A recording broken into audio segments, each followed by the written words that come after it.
Hello दोस्तों, स्वागत है आप सब लोगों का हमारे यूट्यूब चैनल फटाफट पढ़ाई में। दोस्तों आज इस वीडियो में हम लोग जिस टॉपिक के PYQ करने वाले हैं वो टॉपिक है रिप्रोडक्शन इन ऑर्गेनिज्म, यानी जीवों में जनन, जो कि 12th का पहला चैप्टर है। तो इसका पहला क्वेश्चन देखो, नीट 2019 में आया हुआ है। क्वेश्चन है, कुछ पादपों में मादा युग्मक बिना निषेचन के भ्रूण में बदल जाता है, इस घटना को क्या कहते हैं? तो देखो बहुत ही इजी और सिंपल क्वेश्चन है। इस घटना को हम लोग जो है अनिषेक जनन कहते हैं। तो ए अपना करेक्ट होगा। ठीक है, जो कई बच्चों को कन्फ्यूजन होती है वो अनिषेक जनन और अनिषेक फलन में कन्फ्यूजन हो जाती है, तो उसे भी देखो मैं अभी क्लियर कर देता हूँ। अगर प्लांट में मादा युग्मक बिना निषेचन के भ्रूण में बदलता है तो इसे हम लोग अनिषेक जनन कहते हैं, पार्थेनोजेनेसिस कहते हैं, अनिषेक जनन। अनिषेक फलन क्या होता है? तो अनिषेक फलन में जो है वो बिना निषेचन के फल का निर्माण होता है। देखो फलन है, फलन यानी फल बनेगा, तो बिना निषेचन के फल बनता है, उसे अनिषेक फलन कहते हैं। और मादा युग्मक बिना निषेचन के भ्रूण में बदल जाता है, वो अनिषेक जनन है। तो इसका अपना आंसर ए होगा, करेक्ट। क्लियर है क्वेश्चन? बिल्कुल अच्छे से, सिंपल सा इजी सा क्वेश्चन है। अगले क्वेश्चन पर चलते हैं अब हम लोग। नेक्स्ट क्वेश्चन है अपना, देखो नीट 2018 का क्वेश्चन है, ऑफसेट किसके द्वारा उत्पादित होता है? तो ये भी बिल्कुल सिंपल सा क्वेश्चन है। आप लोगों को पता होगा कि ऑफसेट जो है वो प्लांट का कायिक भाग होता है जो कि समसूत्री विभाजन द्वारा बनता है। तो ऑफसेट किसके द्वारा? समसूत्री विभाजन। कौन सा ऑप्शन है? बी। तो बी अपना करेक्ट होगा। और ऐसे ही इजी क्वेश्चन एग्जाम में आते हैं और बहुत ही इजी टॉपिक है, आसान है, क्वेश्चन भी आसान आते हैं यहाँ से। और हर साल 1 से 2 या 3 क्वेश्चन, 3 तो रेयर है लेकिन 2 या 1 क्वेश्चन पूछ लिया जाता है इस चैप्टर से। अच्छा है, इजी है। इसके बाद अगला क्वेश्चन अपना है, फिर से नीट 2018 में आया हुआ है। देखो, निम्नलिखित में से किस में उसके जीवन काल में केवल एक बार ही पुष्पन होता है? पहला आम, दूसरा कटहल, तीसरा बांस स्पीसीज और चौथा है पपीता। तो देखो मैं अगर बात करूँ ना बांस की, तो बांस जो है वो एक अंडपी मोनोकार्पिक होता है, एक अंडपी या फिर मोनोकार्पिक होता है। इसका मतलब कि जीवन काल में केवल एक बार ही पुष्पन होता है। और आप लोगों को पता होगा कि बांस में जो है वो 50 से 100 साल बाद पुष्पन होता है। ठीक है, तो इस क्वेश्चन का आंसर तो हमारा यहीं से आ गया, केवल एक बार पुष्पन, बांस। तो सी अपना करेक्ट होगा। इसके अलावा देखो क्या दे रखा है, कटहल, आम और पपीता। तो ये जो है वो बहुअंडपी पॉलीकार्पिक होते हैं जिनमें जीवन में कई बार पुष्पन होता है और फलन होता है। क्लियर है? अगले क्वेश्चन पर चलूँ। क्वेश्चन नंबर 4 देखो, नीट सेकंड 2016 का है। और आप लोगों को पता होगा कि 2016 में नीट के 2 पेपर हुए थे। क्वेश्चन है, देखो निम्नलिखित में से कौन सा विभिन्नता लाने वाले नए आनुवंशिक संयोजनों को उत्पन्न करता है? तो ये तो बिल्कुल ही सिंपल क्वेश्चन है। लैंगिक जनन करता है विभिन्नता, या आनुवंशिक संयोजन में विभिन्नता लैंगिक जनन लेकर आता है, तो ए अपना करेक्ट होगा, लैंगिक जनन। ठीक है, अगला क्वेश्चन देखो। अगला क्वेश्चन है क्वेश्चन नंबर 5, फिर से नीट सेकंड 2016 का क्वेश्चन है। देखो, कॉलम 1 और 2 को मिलाना है और सही विकल्प चुनना है। ठीक है, तो पहला ऑप्शन देखो, आपस में जुड़े स्त्री केसर। तो आपस में जुड़े स्त्री केसर पहला दे रखा है, देखो कॉलम सेकंड में। युग्मक जनन, नहीं ये तो नहीं होगा।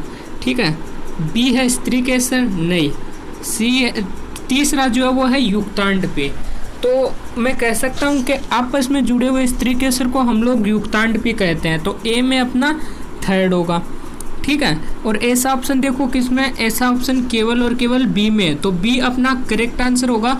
आंसर तो हम लोगों को यही मिल गया है, लेकिन इसके अलावा भी हम लोग बाकी के 3 ऑप्शन पर भी बात कर लेते हैं। देखो, अगर एग्जाम में से आपको मिल जाए ना ऑप्शन, तो टिक करो और आगे बढ़ो, क्योंकि वहाँ पर हमारे पास इतना टाइम नहीं होता है। यहाँ तो हमारे पास टाइम है, इसलिए बाकी ऑप्शन भी हम लोग कवर कर लेते हैं। ठीक है, तो देखो बी है युग्मक का बनना। युग्मक का बनना गेमेटोजेनेसिस होता है, युग्मक जनन होता है, तो बी में 1 होगा। ठीक है, सी है उच्चतर एस्कोमाइसिटीज के कवक तंतु, तो वो द्विकेंद्र की 4 होगा। और डी जो है वो एकलिंगी मादा पुष्प, तो एकलिंगी मादा पुष्प को हम लोग स्त्री केसर कहते हैं। तो बी इसका अपना आंसर था। क्लियर है? अगले पर चलें।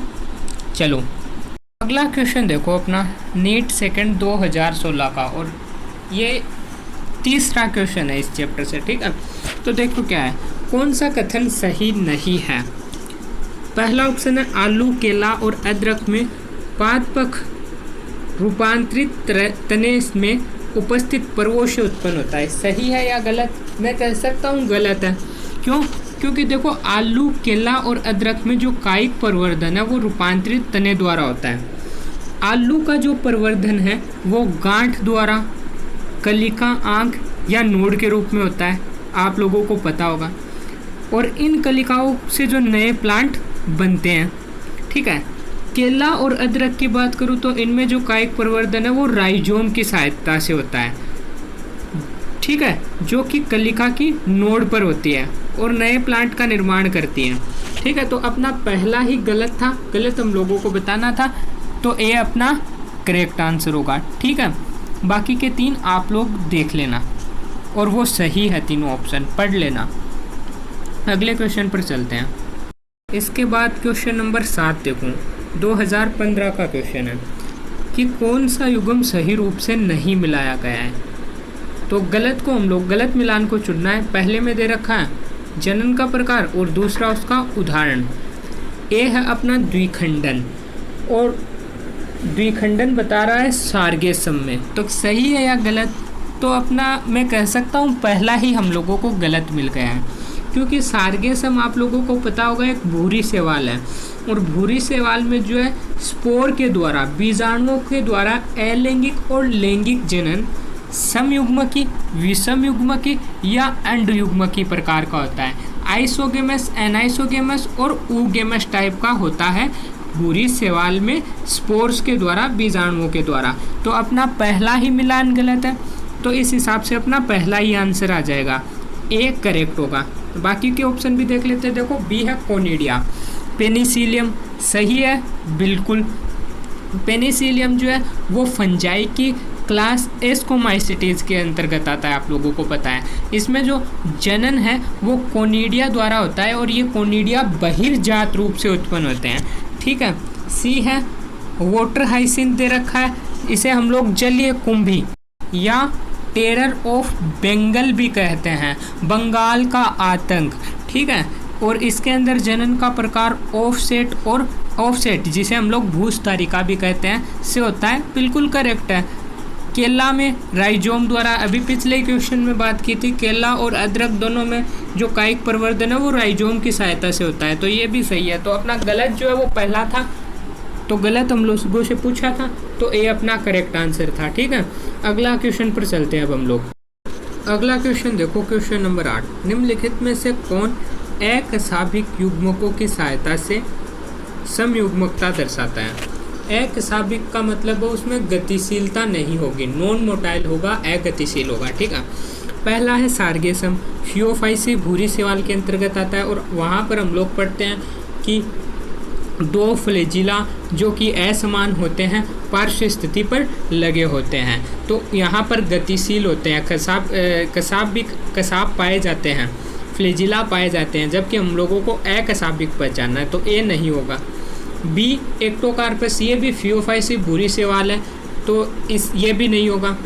सी यूलोथ्रिक्स, यूलोथ्रिक्स जो है वो क्लोरोफाइसी ग्रीन एल्गी का मेंबर है, जिसमें कि 2 से 8 फ्लैजिला, 2 से 8 समान फ्लैजिला जो कि शीर्षस्थ पाए जाते हैं, तो ये भी अपना आंसर नहीं होगा। डी देखो क्या है, स्पाइरोगायरा। स्पाइरोगायरा होने को तो जो है हरी शैवाल के अंतर्गत ही आता है, लेकिन ये हरी शैवाल होते हुए भी इसमें कसाभिका नहीं पाई जाती है, ये अकसाभिक युग्मकों की सहायता से समयुग्मकता दर्शाता है, तो डी अपना करेक्ट होगा। और इसकी बात हम लोगों ने जब प्लांट किंगडम वाला प्रीवियस ईयर क्वेश्चन वाला लेक्चर किया था, उसमें भी बात की थी कि जो लाल शैवाल है उसमें कसाब नहीं पाए जाते हैं, इसके अलावा लाल शैवाल में तो पाए नहीं जाते, इसके अलावा एक हरी शैवाल में एकमात्र स्पायरोगायरा में भी नहीं पाए जाते हैं। ठीक है, तो ये क्वेश्चन क्लियर है। इस क्वेश्चन को हम लोगों ने उस लेक्चर में भी प्लांट किंगडम वाले में भी किया था। तो अब अगले क्वेश्चन देखते हैं हम लोग। इसके बाद नेक्स्ट क्वेश्चन देखो, क्वेश्चन नंबर 9 नीट 2013 का क्वेश्चन है। देखो, सामान्य लैंगिक जनन का उत्पाद क्या बनता है? तो बहुत ही सिंपल सा क्वेश्चन है। देखो, पहला है बीज की लंबी जीवन क्षमता, कोई ज़रूरी नहीं है कि बीज की लंबी जीवन क्षमता हो। दूसरा है प्रवर्धित सुषुप्ति, तो ये भी कहीं ज़रूरी नहीं है। तीसरा देखो, नए आनुवंशिक संयोग जो कि विभिन्नता की ओर अग्रसर होते हैं, तो मैं कह सकता हूँ सी अपना करेक्ट है बिल्कुल। क्यों? क्योंकि लैंगिक जनन जो है उसमें जो है नर युग्मक और मादा युग्मक बनते हैं, जो कि अर्धसूत्री विभाजन से बनते हैं। और आप लोगों ने पढ़ा होगा कि अर्धसूत्री विभाजन की जो प्रोफेज फर्स्ट है उसमें जो पेकाइटिन स्टेज आती है वहाँ पर क्रॉसिंग ओवर होता है और जीन विनिमय होता है, जो कि विभिन्नता का कारण बनती है।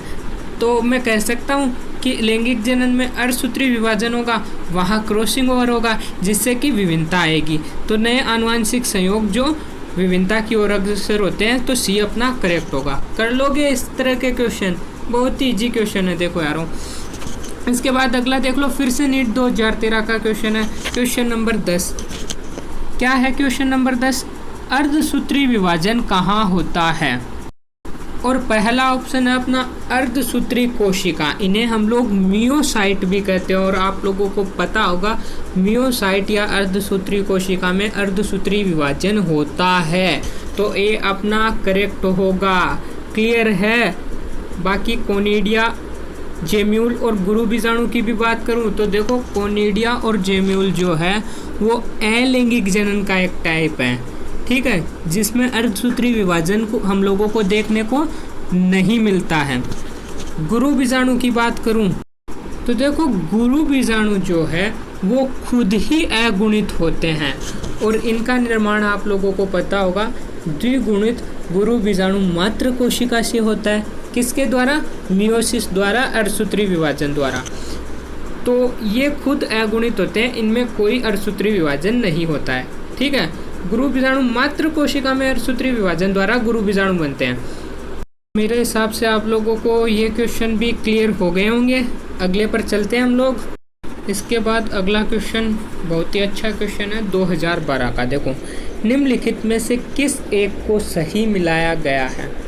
पहला है अपना प्याज, और बोल रहा है प्याज में जनन की बात है कि किस में किसके द्वारा जनन होता है। ठीक है, प्याज में दे रखा है बल्लभ, तो क्या सही है प्याज में बल्लभ द्वारा जनन होता है?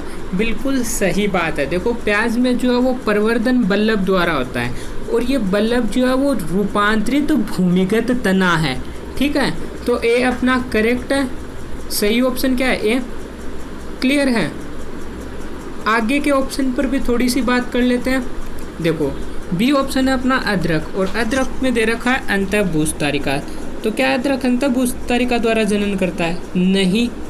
अदरक और केले की हम लोगों ने देखो पहले ही क्वेश्चन में बात कर ली थी कि अदरक और केले में प्रवर्धन जो है वो राइजोम द्वारा होता है, न कि अंतःभूस्तारिका द्वारा। तो बी गलत होगा। सी देखो क्या है, क्लेमाइडोमोनास में कोनिडिया। क्लेमाइडोमोनास क्या है? हरी शैवाल है क्लेमाइडोमोनास, और इसमें कोनिडिया द्वारा जनन नहीं होता है। कोनिडिया द्वारा किस में होता है? फंजाई में होता है, कवक में होता है। जैसे कि हम लोगों ने एक क्वेश्चन में बात की थी, पेनिसिलियम में बहिर्जात रूप से कोनिडिया उत्पन्न होते हैं। ठीक है, तो सी भी अपना गलत होगा। डी देखो ईस्ट, और ईस्ट में दे रखा है चल बीजाणु, तो ये भी गलत है। क्यों? क्योंकि ईस्ट और जो दूसरे एस्कोमाइसिटेज है उनमें प्रजनन एस्कोकार्प द्वारा होता है। फंजाई जब पढ़ा होगा तो आप लोगों ने ये चीज़ पढ़ी होगी। तो इसका अपना आंसर क्या था? ए। क्लियर है? अगले पर चलें। इसके बाद नेक्स्ट क्वेश्चन देखो अपना, आलू के कंद में जिन संरचनाओं को आंख कहते हैं वे क्या होती है? तो देखो, आलू जो है वो एक कंद का उदाहरण है, और आलू के अंदर आप लोगों को पता होगा कि संचित भोजन के रूप में स्टार्च या मंड पाई जाती है। ठीक है, और आलू के अंदर जो कंद है वो कायिक जनन में उपयोगी होता है, और इसमें जो है वो कक्षस्थ कलिका जो है वो कक्षस्थ कलिका संधियों या आंख के ऊपर होती है। ठीक है, तो कौन सा ऑप्शन होगा अपना, आंख या संधियों पर कक्षस्थ कलिका। तो इसका आंसर अपना क्या जाएगा, डी। तो डी अपना कक्षस्थ कलिका करेक्ट होगा। क्लियर है। इसके बाद अगला क्वेश्चन देखो, क्वेश्चन नंबर 13 देखो 2010 में आया है। पिस्टिया में कायिक प्रवर्धन किसके द्वारा होता है। तो देखो बहुत ही अच्छा क्वेश्चन है। आप लोगों को पता होगा कि जो पिस्टिया और जलकुंभी इन दोनों के अंदर जो कायिक प्रवर्धन है वो ऑफसेट के द्वारा होता है, भूस्तारिका के द्वारा होता है। तो पिस्टिया में किसके द्वारा होगा, ऑफसेट भूस्तारिका। तो पहला ऑप्शन है भूस्तारिका, तो ए अपना करेक्ट होगा। ठीक है, इसके अलावा बाकी के 3 ऑप्शन भी देख लेते हैं हम लोग कि किसके द्वारा किस में होता है। जो बी ऑप्शन है अपना ऊपरी भूस्तारी, और ऊपरी भूस्तारी जो है उसके द्वारा कायिक प्रवर्धन जो है वो घास में होता है। किस में होता है, घास में। घास में ऊपरी भूस्तारी द्वारा। सी है अंतः भूस्तारी। अंतः भूस्तारी के द्वारा मिंट या पुदीने में होता है। किस में होता है, मिंट या पुदीने में अंतः भूस्तारी द्वारा होता है। और ये हम लोगों को याद रखना इम्पोर्टेंट है, ये पूछे जाते हैं एग्जाम में। डी है भूस्तारी, और भूस्तारी जो है उसके द्वारा जो कायिक प्रवर्धन है वो स्ट्रॉबेरी में होता है। ठीक है, एक बार फिर से रिपीट कर दूं। पहला है भूस्तारिका, जिसके अंदर पिस्टिया और आइकोनिया जलकुंभी के में कायिक प्रवर्धन होता है। ठीक है, और इस क्वेश्चन का जो अपना आंसर था वो ए ही था। क्लियर है। उसके बाद ऊपरी भूस्तारी के द्वारा घास में होता है, अंतः भूस्तारी के द्वारा मिंट या पुदीने में होता है, और भूस्तारी के द्वारा स्ट्रॉबेरी में होता है। ठीक है, अगले क्वेश्चन पर चलें। अगला क्वेश्चन देखो क्या है, पुदीने में कायिक प्रवर्धन किसके द्वारा होता है। अभी बात किया, पुदीने में किसके द्वारा होता है, अंतः भूस्तारी मिंट द्वारा। तो ए अपना करेक्ट होगा। ठीक है, क्लियर है। अगला क्वेश्चन देखो, इसके बाद नीट 2021 का क्वेश्चन है। कुछ वंश जैसे कि सिलेजिनेला और साल्विनिया 2 प्रकार के बीजाणु उत्पादित करते हैं। ऐसे पौधों को क्या कहा जाता है। तो सिंपल सा क्वेश्चन नहीं, तो विषम बीजाणु कहा जाता है। ठीक है, हेटेरोस्पोर। तो ए अपना विषम बीजाणु करेक्ट होगा। ठीक है, अगर बीजाणु समान है, समान बीजाणु उत्पादित होते हैं तो सम बीजाणु, और अलग अलग है तो विषम बीजाणु। क्लियर है। अगले पर चले, ये तो बहुत ही इजी क्वेश्चन है और नीट 2021 में आया हुआ है। अगला क्वेश्चन देखो 2001 का क्वेश्चन है, लेकिन बहुत ही अच्छा क्वेश्चन है, इसीलिए मैंने इसको यहाँ पर रखा है। देखो क्या है, पुनरुद्भवन के द्वारा एक अंग का दूसरे अंग में बदलना क्या कहलाता है।